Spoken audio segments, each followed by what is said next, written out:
మంచినీరు సరఫరా చేసే గేట్ వాల్ నాచుతో కూడుకొని అపరిశుభ్రంగా ఉండడంతో నీటి వల్ల ప్రజలు అనారోగ్య బారిన పడతారని కాంగ్రెస్ పార్టీ మాజీ వార్డు సభ్యుడు దీటి నరసింహులు ఆరోపించారు.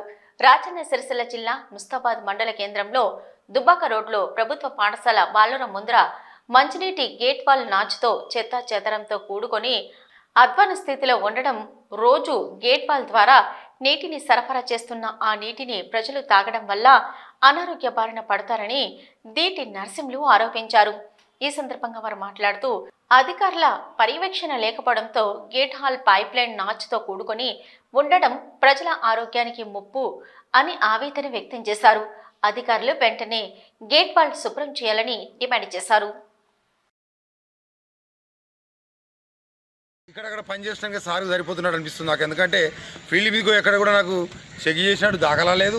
ఈవో అనే ఒక బాధ్యతగా ఉండి, కార్యదర్శి అంటే గ్రామంలో పారిశుభ్రత ఎట్లుంది, వర్కర్ ఎట్లా పని చేస్తున్నారని చూసుకోలే. కాకపోతే మన ఈవో గారి కార్యదర్శి గారికి ఒక 2 అసిస్టెంట్లు ఉండాలి. ఇక ఒక అసిస్టెంట్ ఉండి ఇంకో అటెండర్ ఉంటారు. ఓకే, సంతోషం పెట్టుకున్నందుకు, పెద్ద విలేజ్ కాబట్టి మీరు పెట్టుకున్నారు. మరి ఇలాంటిది ఎవరు చూడాలి? మరి మా ఉన్న ముస్తాబాద్ గ్రామ ప్రజలు ఈ రకం నీళ్ళు తాగి మరి రోగాల పాలైతే ఎవరు దీని బాధ్యత? గ్రామ పంచాయతా మరి ఎవరు? ఇలా అధికారుల పాలనలో అధికారులు పట్టించుకోకుండా ఈ వివరంగా వ్యవహరిస్తున్నందుకు వెంటనే అధికారులు, స్పెషల్ ఆఫీసర్గా ఎంఆర్ఓ కావచ్చు, ఎంపీడీఓ గారు కావచ్చు, మీరు వెంటనే దీనిపైన చర్య తీసుకొని